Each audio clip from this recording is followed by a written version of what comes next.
وہ امیر شیخ بخاری رحمۃ اللہ نے فرمایا جو بھئی حضرت مدنی رحمۃ اللہ علیہ جی ولایت ہوئے وہابی جی ابوالکلام آزادی تحریر جی وہابی تریجا جوڑ میں رلائیوں جو امیر شریعت دی کتابتی وہابی وہ کون اردو کون چنگا پڑھ دے پڑھنے سے میں پڑھ ہاں پڑھ تو ایک چاہتی ہوں جو ایک پڑھ جنہوں نے سن گیا اچھا جی ایک چاہتے ہیں دیکھیے چاہتی ہوں جو تعزیت نامہ من جانب مولانا ابوالکلام آزاد رحمہ اللہ۔ مولانا ابوالکلام آزاد نے اپنے خط میں امام انقلاب مولانا عبید اللہ سندھی کی بے مثل خدمات اور وفات حضرت آیات کا نقشہ کچھ یوں کھینچا ہے۔ یہ خط ماہنامہ رحیم حیدرآباد ماہ جولائی اگست 1968 میں مطبوع ہے اور یہ مولانا سندھی کے نواسے مولانا میاں ظہیر الحق دین پوری کے نام لکھا گیا ہے دہلی سے 15 دسمبر سن 47۔ عزیز القدر مولوی ظہیر الحق دین پوری سلم علیہ السلام علیکم ورحمۃ اللہ وبرکاتہ۔ آپ نے آزادی پر مبارکباد کا پیغام بھیجا، شکریہ۔ خط پڑھتی ہی مولانا عبید اللہ سندھی رحمہ اللہ کی یاد آئی اور اس طرح آئی کہ صدائے زبان تک پہنچی اور زبان نے نوک قلم کے حوالہ کیا۔ قصہ بہت طویل ہے، اسے مختصر کیا جائے تب بھی وقت سازگاری نہیں کرتا۔ 1914 کی عالمگیر جنگ کے ایام تھے۔ ولی اللہ قافلہ کے امیر حضرت مولانا محمود حسن قدس سرہ نے انتہائی نامساعد حالات میں مولانا عبید اللہ سندھی کو کابل بھیج دیا۔ ان کو وہاں مختلف ممالک کی سیاسی رہنماؤں سے مل کر کام کرنے کا موقع ملا۔ ان میں جرمن، فرانسیسی اور جاپانی سیاستدان چند ایک ایسے بھی تھے جو آج اپنے اپنے ملک میں برسر اقتدار ہیں اور عنان حکومت انہی کے ہاتھ میں ہے۔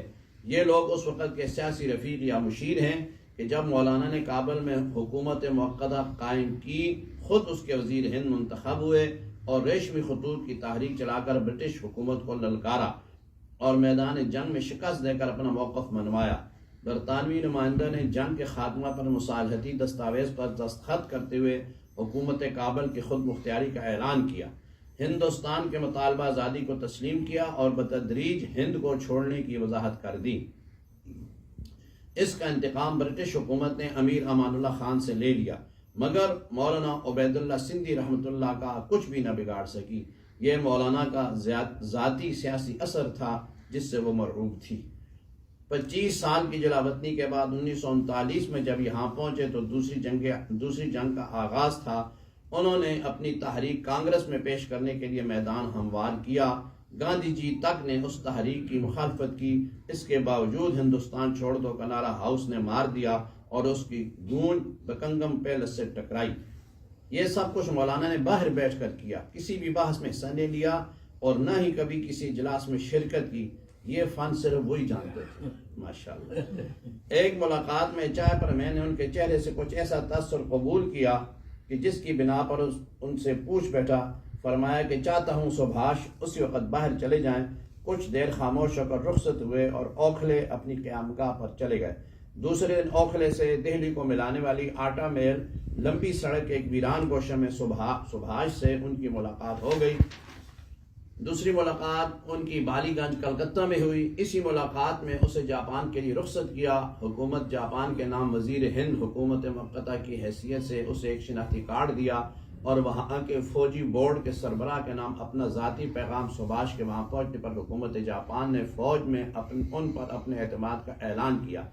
ادھر اعلان ہونا تھا کہ احمد نگر کے قلعہ سے کانگریس ہائی کمان کی رہائی بلا شرط منظور کر لی گئی، ورنہ حکومت کا یہ فیصلہ تھا کہ پورے قلعہ کو بما سیاسی قیدیوں کے بم سے اڑا دیا جائے۔ ساتھ ہی ہند کی آزادی کا اعلان کر دیا اور آزاد ہو گئے۔ کون جانتا ہے کہ کس کی قربانیاں ہیں۔ جاپانی حکومت نے حضرت مولانا پر اعتماد کیا، اس جرم کی سزا اسے ہیروشیما میں بھگتنی پڑی۔ حضرت مولانا کو ایسا زہر دیا کہ جس سے ان کی ہڈیوں سے کھال کھینچ لی، پھر ان کی دونوں آنکھیں نکال لیں اور 22 اگست 1944 کو ان مقام پر پہنچے جو پہلے ہی سے اللہ تعالیٰ نے ان کے لیے اپنے حضور میں مخصوص کر رکھا تھا۔ یدخلہم الجنت عرفہا لہم۔ اس وقت آسمان اشکبار تھا، زمین رو رہی تھی، ہندوستان سوگوار تھا۔ جرمن اور جاپان کا علمی اور سیاسی طبقہ بھی شریک ماتم تھا، مگر حکومت برطانیہ نے اس خبر کو افواہ سمجھا۔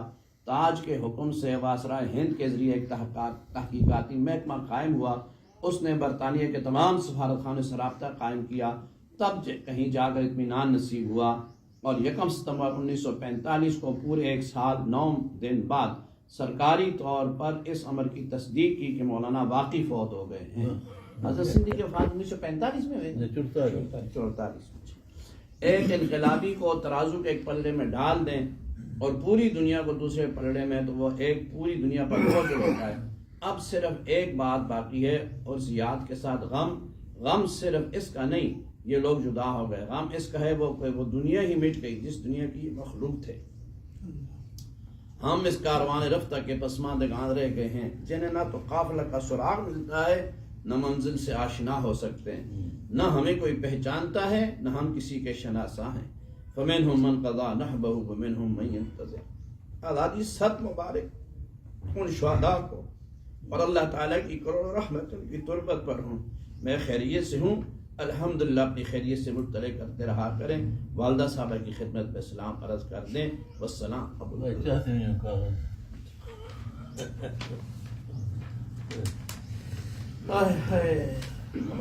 لگ رہا ہے جی وہ دور کے اندر اولیاء اللہ